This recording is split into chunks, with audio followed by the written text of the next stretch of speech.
Boa noite, pessoal. Sejam bem-vindos a mais uma aula de Teoria Geral do Direito Civil aqui na Faculdade de São Luís. Hoje é dia 22 de setembro e vamos começar aqui fazendo um exercício de revisão do conteúdo da aula passada, que trata dos elementos de individualização da pessoa natural. E nós vimos aí, entre esses elementos, está o nome, né, o estado e o domicílio. Aí na tela nós temos duas questões. Primeira questão, que é a questão 14 do livro do Carlos Roberto Gonçalves, estabelece o seguinte: assinale a resposta correta. Os elementos distintivos secundários que integram o nome com função de distinguir pessoas de uma mesma família com nomes iguais denominam-se, né? Então aí é com vocês. Vamos ver se vocês estão lembrados.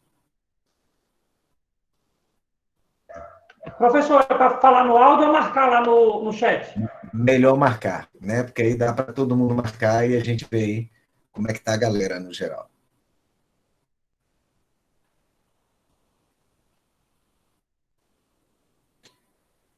Temos um E de Cleovan Sóstenes. José Augusto concorda que é o E.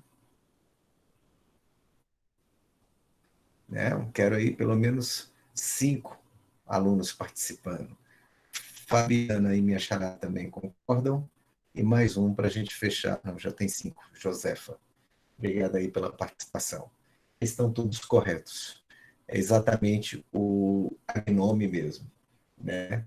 Aí não é cognome, é agnome, né? Aquilo que coloca Júnior, filho, né? Eu até brinquei no dia, meu filho ia se chamar Sandro, né? Júnior, e aí se eu botasse esse agnome no bichinho, ele ia me bater hoje, que não tá chamando ele de Sandy Júnior, né? Então, um agnome é basicamente esse complemento que coloca quando um parente tem nome igual ao outro, né? Para distinguir filho, sobrinho, neto, júnior e por aí vai. Questão 15, né? E essa é de autoria do próprio Carlos Roberto. A forma cortês e respeitosa de tratamento, excelentíssimo, senhor, vossa santidade, etc., né? Qual é o nome que se dá a essa forma de tratamento? Aí é com vocês. Podem responder.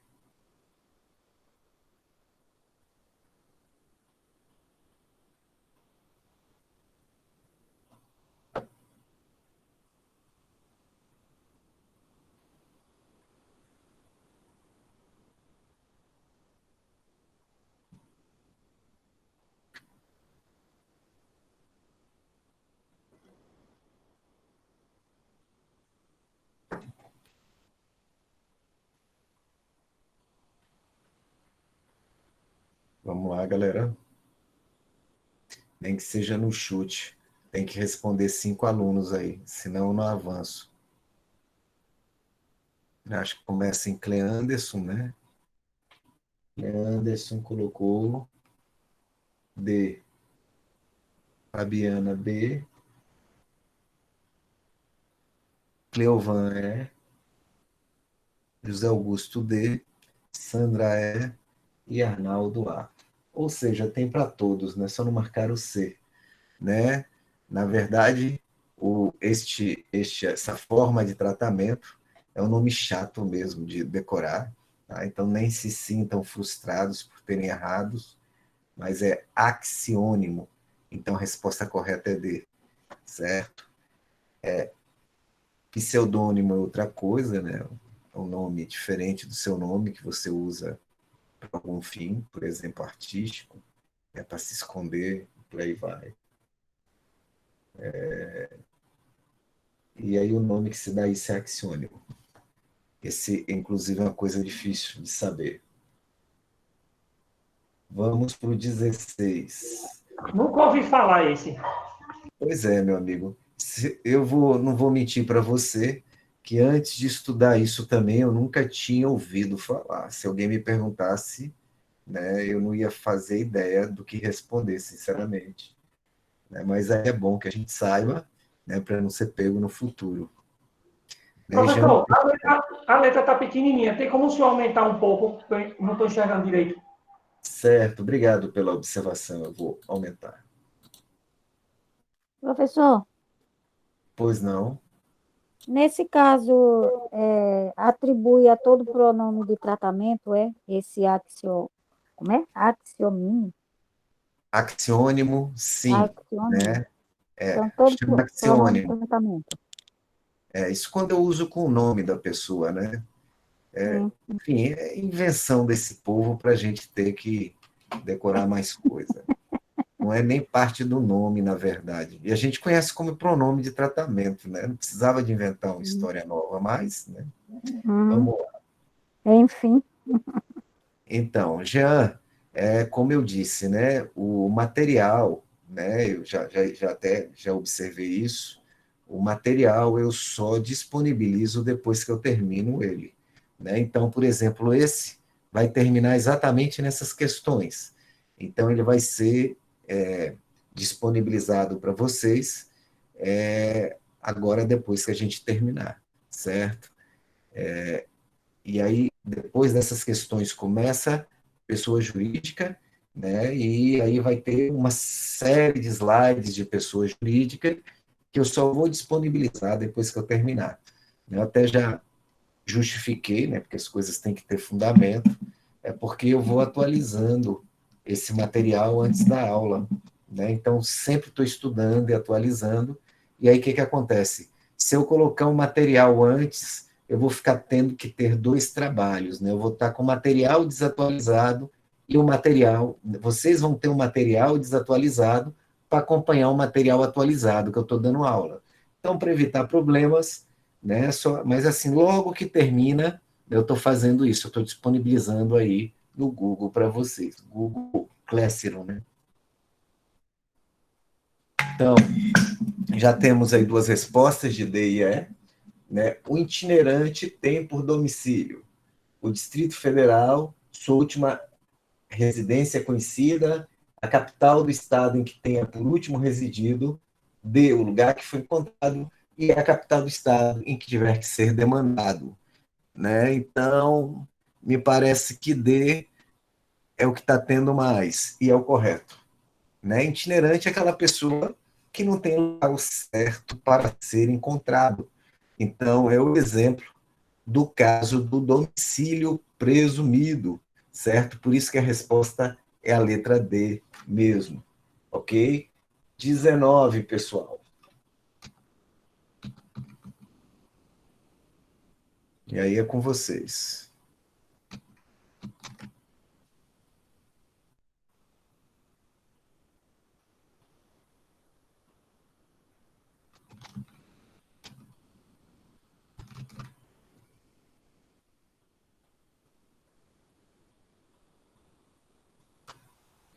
O 19 está aí. Dispõe o artigo 78 do Código Civil que nos contratos escritos poderão os contratantes especificar domicílio onde se exercitem e cumpram os direitos e obrigações deles resultantes, né? Então, aquele foro do contrato. A disposição diz respeito a quê? Que tipo de domicílio?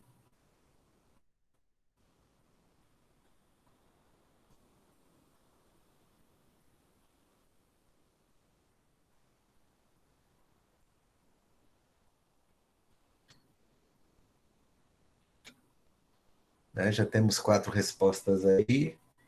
2 colocaram que é legal. Um colocou que é profissional, né?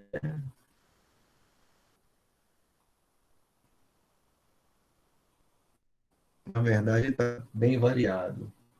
Né, pessoal? Esse domicílio aí, né, eu vou subir aqui só para a gente confirmar a resposta, certo? Me parece que ninguém acertou dessa vez. Por isso eu vou subir para a gente fazer uma revisãozinha rápida.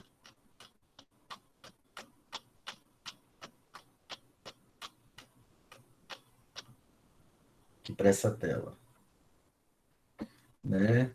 Vamos aqui para essa última opção. Ó. O domicílio quanto à liberdade de escolha pode ser legal ou necessário, certo? Aquele definido pela lei. Exemplo, domicílio do menor absolutamente incapaz. É o do seu representante legal, certo? Voluntário, né? Como o nome diz, são as partes que escolhem. O voluntário pode ser geral, né? Que é aquele simplesmente que está no conceito do Código Civil. O domicílio é onde a pessoa reside com ânimo definitivo.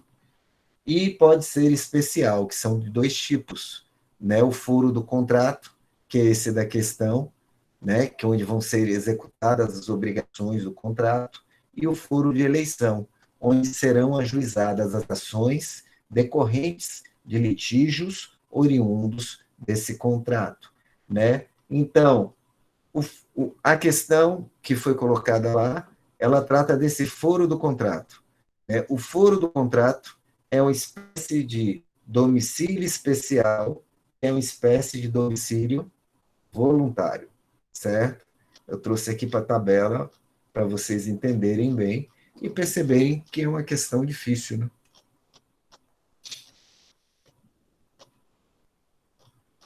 Ela engana a gente, né? Então, percebam que não existe aí domicílio contratual, né? Não existe aí domicílio especial, mas existe domicílio voluntário, né? Por isso que essa resposta aí é a letra D, certo?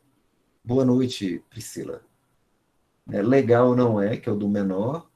Necessário é o mesmo que legal, perceba a pegadinha, né? Então tem duas respostas. Quem marca A pode ser A ou B, é sinônimo. Profissional, né? É uma espécie de domicílio voluntário geral ou legal, né? Dependendo do caso. E voluntário, que pode ser geral, pode ser especial, especial pode ser esses que eu falei, do contrato e do furo de eleição. E domicílio de adesão, né? Ele acaba sendo aquele domicílio, na verdade, voluntário novamente. Então, em verdade, a resposta correta aí é a letra D. Né? Parece fácil, mas não é, porque você tem que saber aquela tabela lá de cima de cor, certo? Dúvidas, pessoal? Com isso, né, esses exercícios, a gente revisou um dos assuntos da aula passada, que foram os elementos individualizadores da pessoa natural, né? Só lembrando aqui para vocês, é o nome, o estado e... Deixa eu ver se tenho. O nome, o estado e o domicílio. Na verdade, é no início, tá? Nome, estado e domicílio. Então, essa apresentação, ela está pronta, certo? E logo após a aula, eu vou disponibilizar ela para vocês, tá certo, Jean? Então, esse pacote aqui já está completo. A gente entra agora em outro pacote, né? Então, após analisada aí a pessoa natural, o seu início, o seu término, né, elementos identificadores dessa pessoa natural, nós vamos tratar agora de outro tipo de pessoa que vocês já ouviram falar também. Né? Eu me refiro às pessoas jurídicas, certo? Então, temos aí pessoa jurídica, né? Então, temos dentro disso, obviamente, né, nós vamos ter aí algumas noções preliminares em relação à pessoa jurídica, certo? E tá dando uma falhada aqui só para não dar problema aí no vídeo. Né? Em relação à pessoa jurídica, nós temos aí, né, que em relação a essa questão preliminar, né? O que é uma pessoa jurídica, né? Pessoa jurídica, na verdade, é uma personalidade, né, que é distinta dos membros de um determinado grupo. Né? Você dá uma personalidade a um grupo que é diferente dos indivíduos desse grupo. Né? E aí ela passa a atuar no direito, né, com a personalidade específica e própria. Né? E em algumas situações nós precisamos que o grupo atue, certo? E isso vai ter alguma questão aí para a prática de atos da vida civil, né? Então, a pessoa jurídica, ela é um fenômeno, né, que é social, que é histórico, é um conjunto de pessoas ou bens dotados, né? E aí, conjunto de pessoas ou bens, a gente vai ter uma classificação de pessoas jurídicas, né? Associação ou fundação, que é dotada de personalidade jurídica, né? A própria pessoa jurídica, ela tem a sua personalidade específica própria, né? E ela é constituída para determinada finalidade, né? E por isso elas são capazes de direitos e obrigações também, né? Assim como a pessoa natural, né? E aí você me pergunta qual é a principal característica da pessoa jurídica. Elas podem atuar, né, como se fosse algo diferente das pessoas naturais que as compõem, né? Então, é para dizer que tem personalidade para praticar de per si atos da vida civil, efetivamente, né? E, né, nós, em razão disso, nós temos aí uma característica, né, de pessoas jurídicas, deixa eu botar aqui, uma característica de pessoas jurídicas que, como a pessoa jurídica é diferente das pessoas físicas que as compõem, nós temos aí basicamente, né, que, em tese, uma dívida da pessoa jurídica, ela não deve se comunicar, né, com a pessoa física. Óbvio que isso depende de cada caso, de cada tipo de pessoa jurídica, né, que a gente vai ver mais à frente, mas de qualquer forma muito superficialmente, porque eu lembro que isso aí é assunto de direito empresarial, né? Aqui na parte geral de direito civil, nós estamos mais preocupados, né, com a distinção das pessoas jurídicas e algumas características genéricas dessas pessoas jurídicas. As questões específicas mesmo, vocês vão ver em direito empresarial. Eu não sei qual é o nome que tem aqui na São Luís. Né?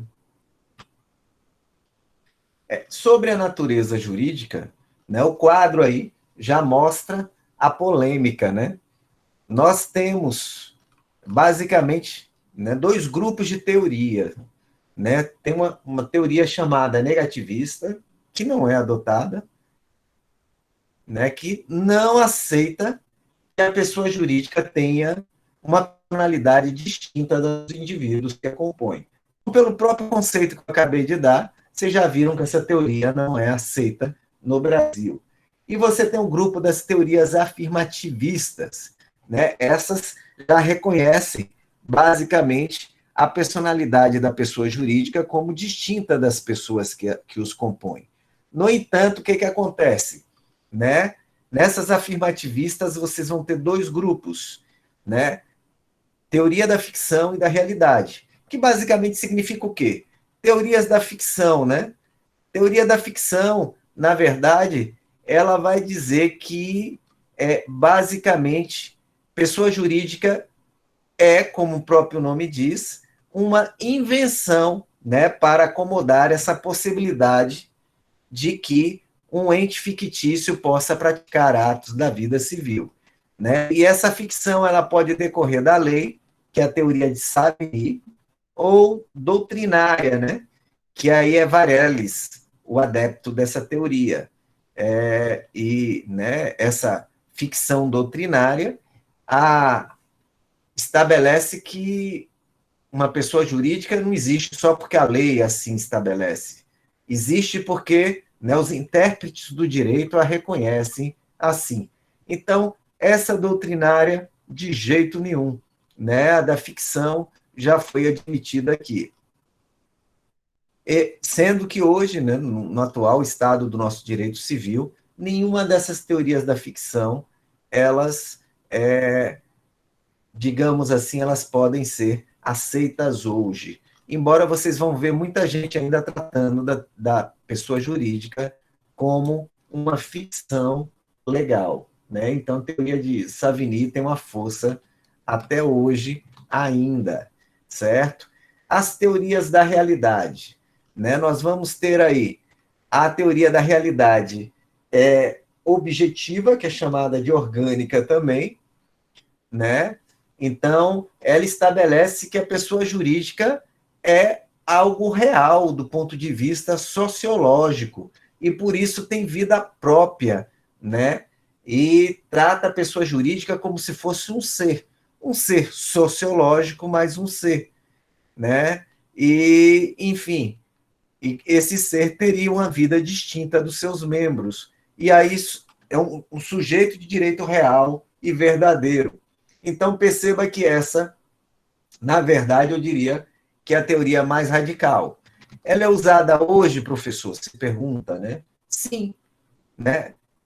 É com base nela que nós podemos sustentar a responsabilidade penal da pessoa jurídica, né? Porque se a pessoa jurídica não for considerada um ser, como eu posso estabelecer, né, que uma pessoa jurídica possa ser sujeito, né? Só para vocês me verem aqui, como eu posso estabelecer que uma pessoa jurídica pode ser sujeito ativo de um delito, né? Só para a gente esclarecer bem isso, né, e fazer esse papel multidisciplinar, nesse momento, vocês sabem, basicamente, eu não sei se eu já conversei com vocês, que, né, é raro, ou são raros, os casos em que uma pessoa jurídica pode ser o sujeito ativo do delito. Né? Para quem não está associando, né, sujeito ativo é aquele que comete o delito.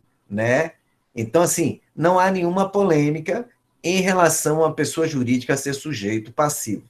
Certo? Se o indivíduo entra, sei lá, no Bom Preço e subtrai alguma coisa lá, a mercadoria do Bom Preço, a pessoa jurídica Bom Preço é a vítima, né? Se o indivíduo assalta o ônibus e, além dos pertences dos passageiros, pega o do cobrador e o que está na caixa também, né, das passagens, nós temos como vítimas aí pessoas físicas e a pessoa jurídica, que seria a empresa de ônibus.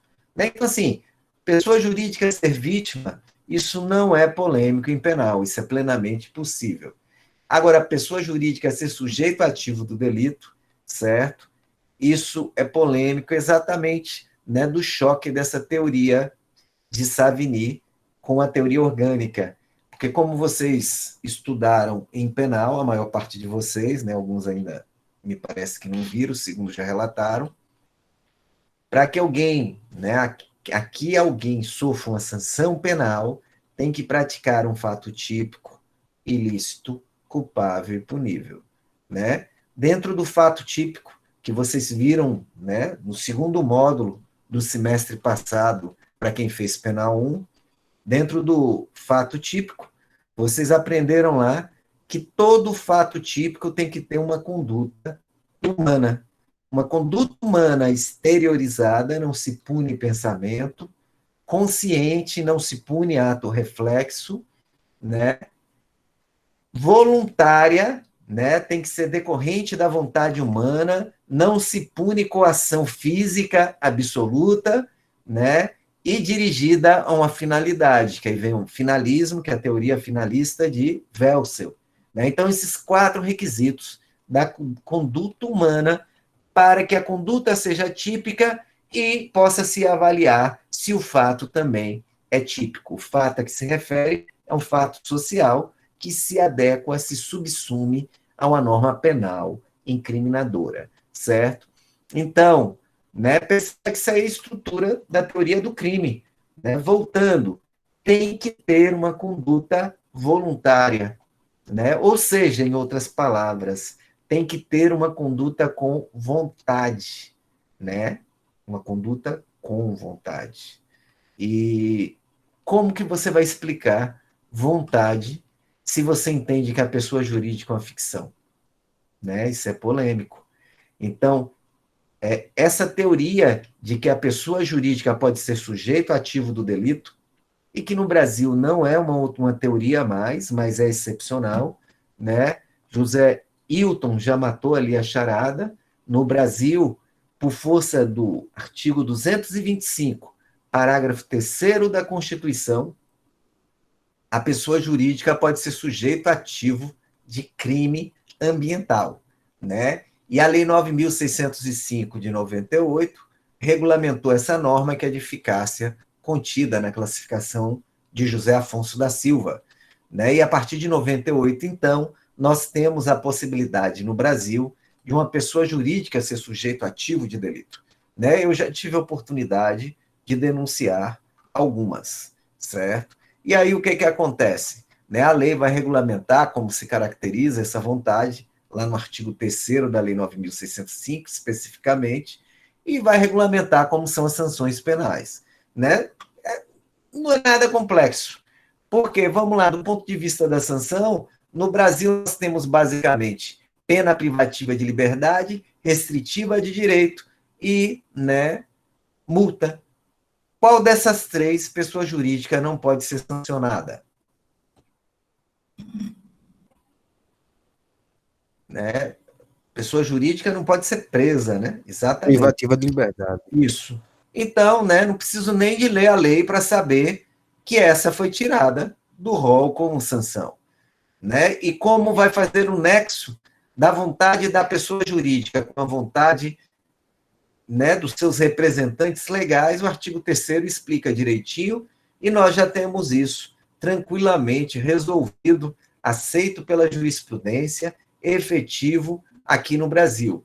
Né? Então, essa história toda que perpassa por ambiental, por direito penal e por constitucional, é para só mostrar para vocês, né, que no caso de crime praticado por uma pessoa jurídica, nós estamos aplicando aí a teoria da realidade objetiva ou orgânica. Né? Eu estou tratando a pessoa jurídica como um ser que pode emanar vontade, né? Embora essa vontade ela se materialize através de quem tem capacidade para representá-la.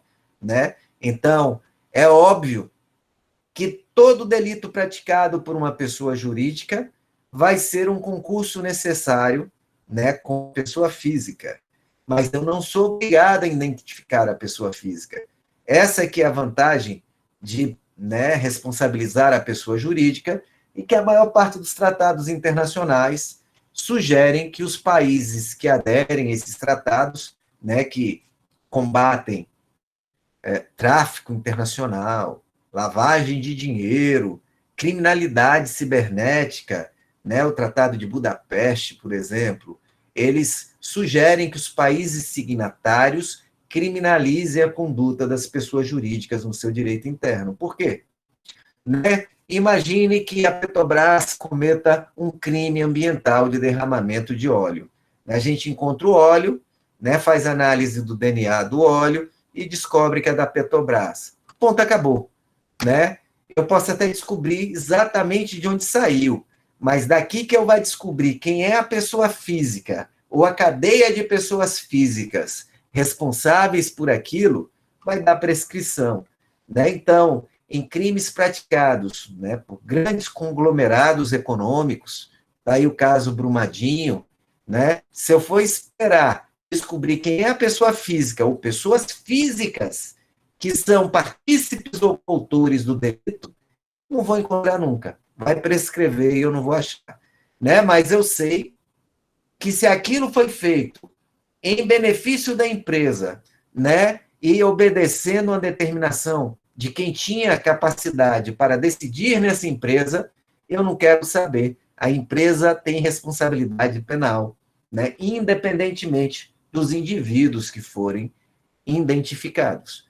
Então, isso acaba sendo uma ferramenta que permite coibir, né, infrações no sentido lato e crimes no sentido específico. Né? No Brasil, por enquanto, só para crimes ambientais está regulamentado. A previsão na Constituição também para crimes contra a ordem econômica e tributária, mas não está regulamentado. E aí é uma norma constitucional de eficácia limitada, ou seja, ela não tem aplicabilidade imediata, certo? Então, isso é um exemplo de uma norma válida, vigente, mas que não tem eficácia jurídica. Ok, pessoal?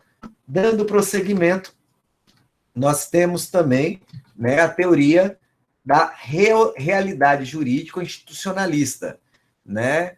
Isso é atribuído, né, ao pai dela, um doutrinador chamado Hauriol, e, na verdade, ela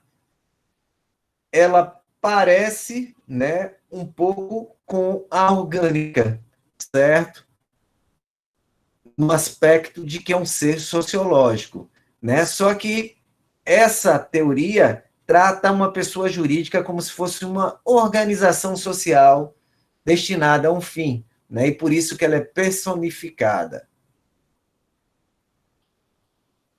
né? E finalmente a gente tem a outra que, dentro da teoria da realidade, a pessoa jurídica seria uma realidade técnica, né? E aí nós temos o eterno opositor de Savigny, que é Saleles, né?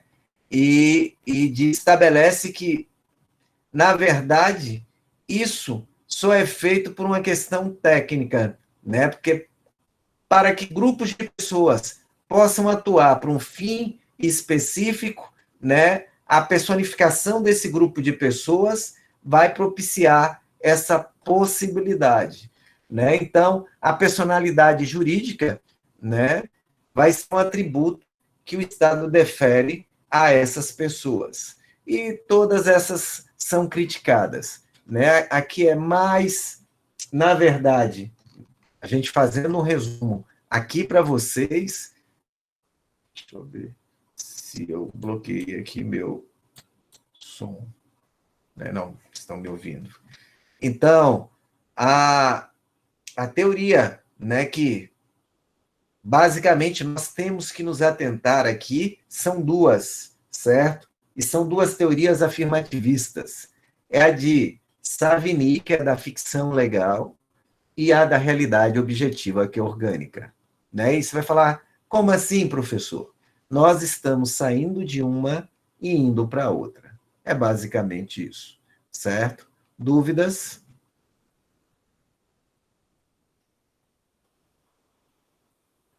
Então, vem um resuminho aqui, né, sobre as teorias que eu acabei de falar, né, para vocês ficarem aí com o resuminho para o estudo, tá?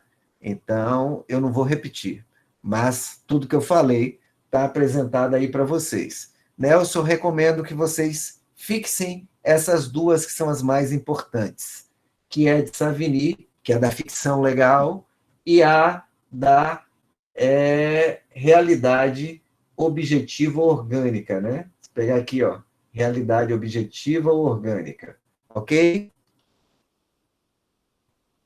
Né? Agora a gente passa para um outro aspecto. Do mesmo jeito que a pessoa natural nasce, também nasce a pessoa jurídica, né? E quais são os requisitos para que uma pessoa jurídica, basicamente, ela... Deixa eu voltar aqui. Para que uma pessoa jurídica possa ser formada, né? Nós vamos ter que ter aqui, ó, requisitos para a constituição da pessoa jurídica, certo? Nós teremos que ter uma vontade humana criadora, né? Então, tem que haver uma clara intenção de criar uma entidade distinta dos seus membros, certo? Nós teremos que observar condições legais pré-estabelecidas, tais como a elaboração do ato constitutivo da pessoa jurídica, né, que pode ser um estatuto, como, por exemplo, uma associação, ou um contrato social, como uma empresa. E nós vamos ter aí também o registro desses atos, né? Em alguns casos, esse ato precisa de uma prévia autorização governamental, certo?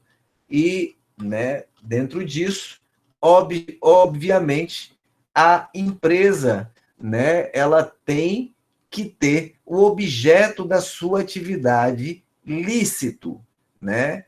Então, né, só para deixar claro, para que, né, indo para a questão da vontade humana criadora, para que uma empresa seja criada, obviamente, é necessário uma coisa que é chamada de affectio sociedades, né? Tem que haver a intenção de se criar a sociedade, como eu já disse. E, né, para criar uma pessoa jurídica, eu preciso de quantas pessoas, no mínimo? 2. Isso, né? Vocês vão estudar depois 2, né? Porque senão eu não vou ter o início de um grupo, né? Agora, em algumas situações, você vai ter pessoa jurídica com uma pessoa, certo?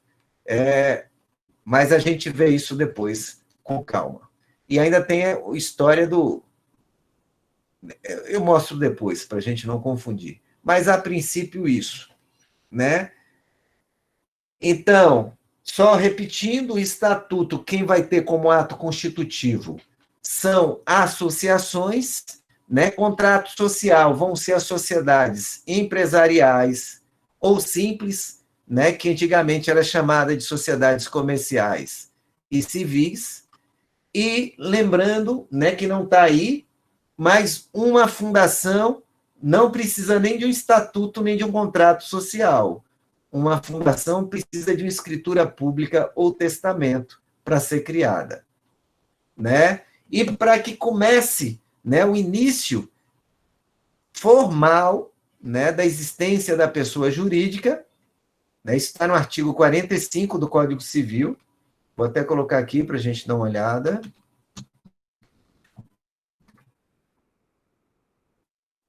Né? Onde começa a existência da pessoa jurídica. A existência legal da pessoa jurídica de direito privado, né? Não abrange a de direito público, né? Começa exatamente com a inscrição, que é o registro, do ato constitutivo, né? Precedida, se for o caso, de autorização ou aprovação do Poder Executivo, certo? E, posteriormente, toda alteração ela tem que ser averbada nesse registro.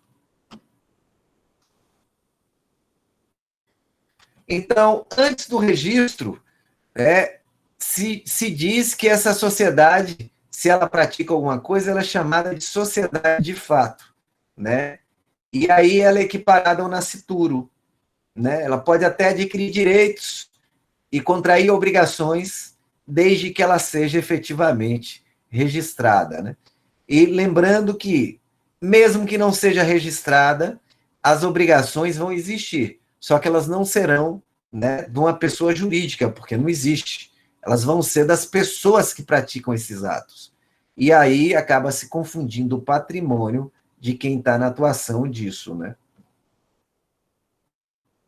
Voltando para a questão da licitude, vou voltar lá para outra tela, né? A licitude do objetivo da empresa, né? É importante que esse objetivo ele seja um objetivo lícito, né? Então, por exemplo, sociedade empresarial, elas vão ter como objetivo lucro, né? E numa fundação, esses fins eles vão ser determinados lá no testamento, vão ser determinados lá na escritura pública, né? Deixa eu colocar aqui de novo. E na fundação, perceba a imensidão de objetivos que ela pode ter. Isso está no artigo 62, parágrafo único. A fundação pode se constituir para esses fins. Então, por exemplo, para analisar a licitude da finalidade da fundação, eu tenho que ver se ela se enquadra aqui, ó. Ou aqui, ou educação, ou saúde, ou segurança alimentar, né? Ou proteção ao ambiente, pesquisa científica, cidadania, atividade religiosa, e por aí vai. Né? Então, a própria lei diz quais são os objetivos possíveis, né?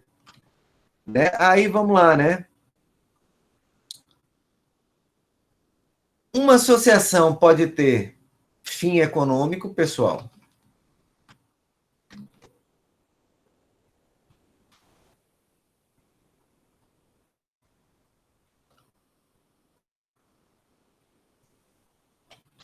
A priori, não. Mas uma associação pode ter lucro? Pode. Ela não é constituída para essa finalidade. Mas o lucro, se ele é buscado exatamente para permitir, né, a sustentabilidade econômica daquela associação, isso é possível, né? Então, não necessariamente esse é o objetivo, mas é possível, sim, que isso ocorra.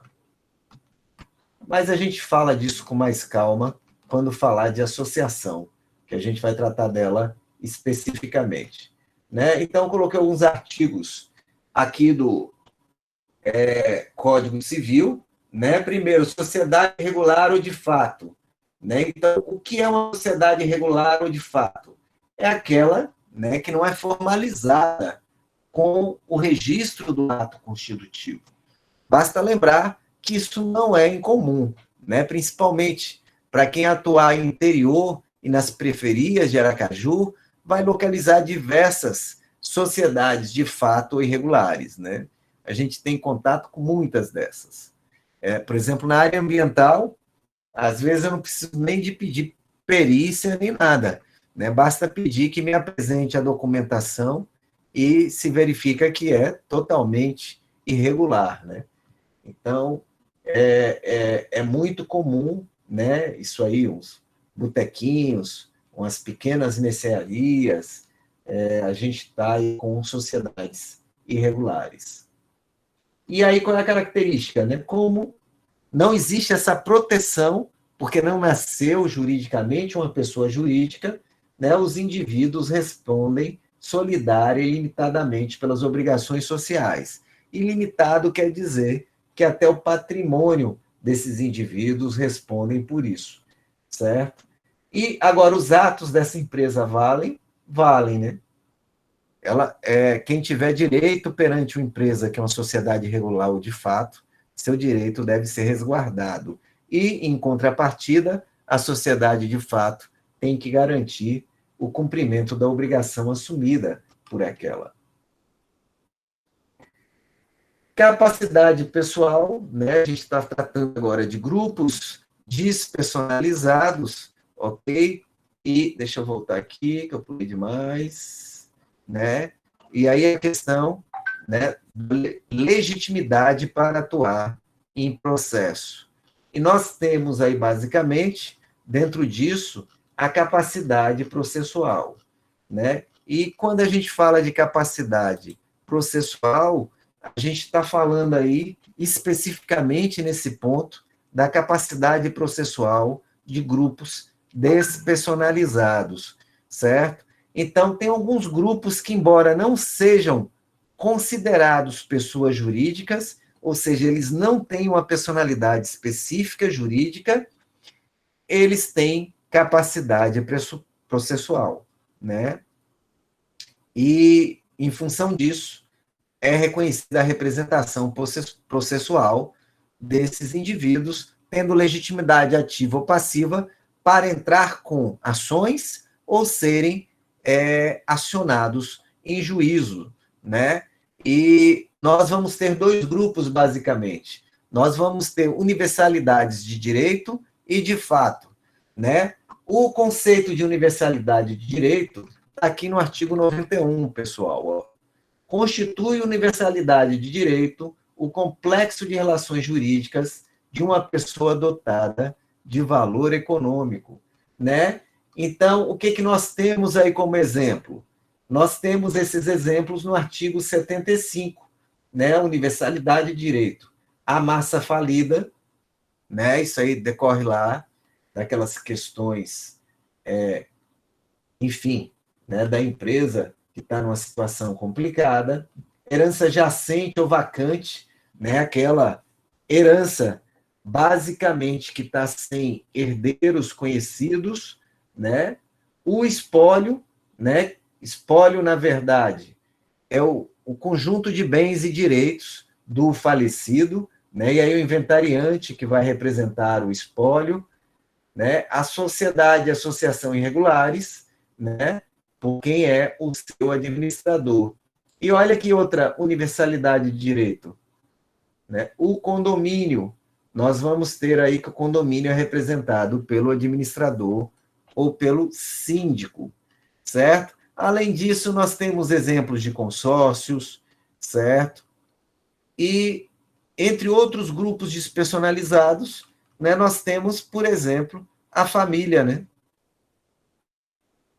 Certo? Embora não tenha uma normatização específica para esse grupo despersonalizado, certo? Bom, basicamente esses são os exemplos, né? E a gente passa para a classificação da pessoa jurídica. Eu pergunto, até o momento, alguma dúvida? Esse é um assunto, né, que ele trata aí de algumas classificações, e aí a gente tem a obrigação de passar por essas classificações especificamente, mas sabemos que é um assunto que demanda uma leitura de vocês depois com calma para fixação, tá certo? Então, aí realmente não tem como, digamos assim, evitar esses esquemas, esses mapas mentais, essas classificações. E, nesse sentido, uma classificação importantíssima, né? E por que eu digo importantíssima? Porque vocês vão estar vendo esta classificação durante todo o curso de direito de vocês, seja em administrativo, internacional, né? Enfim. Então, nós temos aí a classificação da pessoa jurídica. Quanto à nacionalidade, tranquilo, pode ser brasileira, que é a nacional, ou estrangeira, que é fora do Brasil. Quanto à estrutura interna, né, pode ser uma corporação. O que é uma corporação? É uma sociedade, uma pessoa jurídica formada pelo grupamento de pessoas, né? E pode ser uma fundação. O que é uma fundação? Uma pessoa jurídica formada em cima de um patrimônio que tem uma finalidade, ok? Então, corporação é pessoas, fundação é patrimônio com finalidade. A corporação se divide em associação e sociedade, tá? Então, em tese, nós teremos esses dois tipos de corporações. Lembrando que, né, embora seja possível a finalidade lucrativa na associação, uma associação normalmente não tem isto como fim princípio, né? O fim princípio lucrativo vai ser para uma sociedade simples ou empresária, desculpe. A associação ela pode ter lucro, mas essa não pode ser a finalidade precípua dela, senão descaracteriza a associação, né? Então, assim, citando questões fictícias, né? Os mais antigos aí conhecem.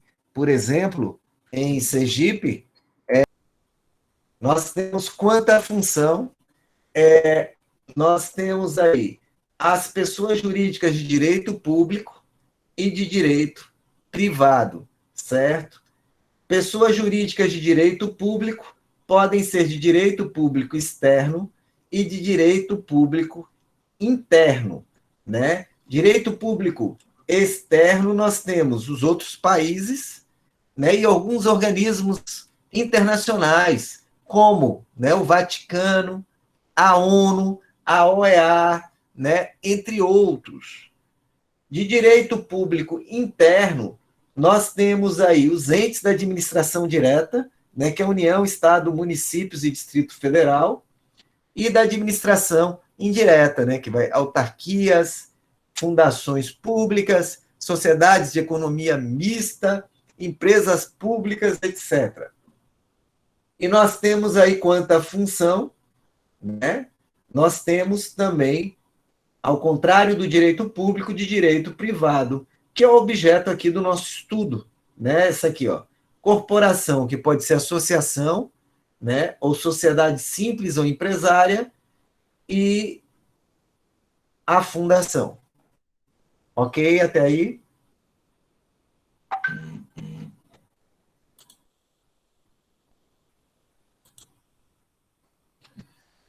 Né? Então, vamos começar a estudar agora, certo? Associações, né? Nós temos aí conceito de associações. Constituem-se as associações pela união de pessoas que se organizam para fins não econômicos, certo? Então, para concurso, né? Lembre-se, o que difere uma associação, né, de uma outra pessoa jurídica privada, que é a sociedade simples ou empresarial, é o objetivo não econômico. Mas eu reitero, uma associação pode ter lucro? Pode, né, para sua sustentabilidade. Não pode ser seu fim princípio, se não caracteriza. Requisitos, né, o ato constitutivo de uma associação. Nós já vimos, né, o estatuto, então o artigo 54 do Código Civil traz aí esses requisitos, né? Então, um estatuto de uma associação tem que ter, sob pena de nulidade, né? Porque isso é uma forma prescrita em lei, né? Quando a forma é prescrita em lei, se ela não é obedecida, isso acarreta a nulidade do ato, certo? Né? Cleovan botou um pontinho ali. Então, nós temos aí, né, a denominação. Diga, Cleovan. Desculpe, eu bati aqui sem querer no teclado. Meu teclado é sem fio, aí eu bati aqui. Ah, tá certo, tranquilo. Né? Sob pena de nulidade, o estatuto da associação tem que conter, né, a denominação, né, dessa associação, o nome dela, o fim dessa associação, para que está sendo criada nessa personificação de um grupo de pessoas, e onde é a sede. Né? Lembre-se que ela não vai ter domicílio, ela tem sede. Né? Pessoa natural tem domicílio, né? Natural. Né? A pessoa jurídica ela vai ter essa sede dela. Não tem, desculpe, tem domicílio, mas não tem residência. Né? A pessoa jurídica vai ter sede e não residência. Item 2. Os requisitos para admissão, demissão e exclusão de associados. Uma das coisas que dá mais problema em associação é briga interna corporis, né?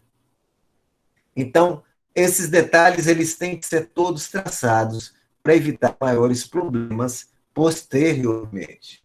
Né? Tem que estar lá no estatuto qual é o direito e dever de cada associado, né? De onde vai sair o orçamento econômico para o sustento dessa associação, e aí eu reitero, né, pode ser de uma atividade lucrativa, mas esse não deve ser o fim da associação, deve ser uma forma de fomento para que ela se sustente, né, mas não pode ser o objeto primário dela.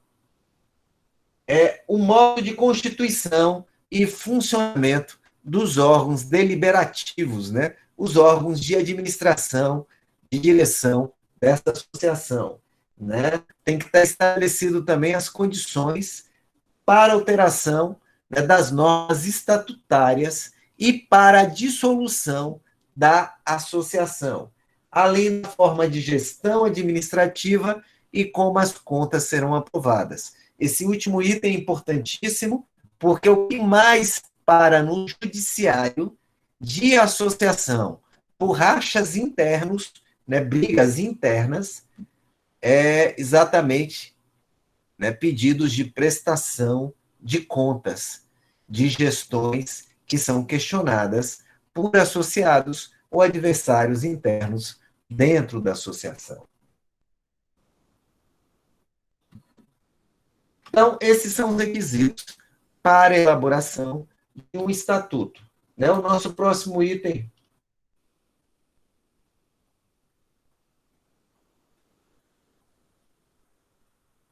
ainda dentro de associação, né, como é excluído e retirado o sócio e como são destituídos os administradores e alterado o estatuto da associação, ok? Eu vou dar uma paradinha aqui, certo? E a gente volta às 8h20, mais ou menos, ok? E dá prosseguimento. Tá bom assim para todos? Ótimo, professor. Beleza, então combinado. Até daqui a pouco.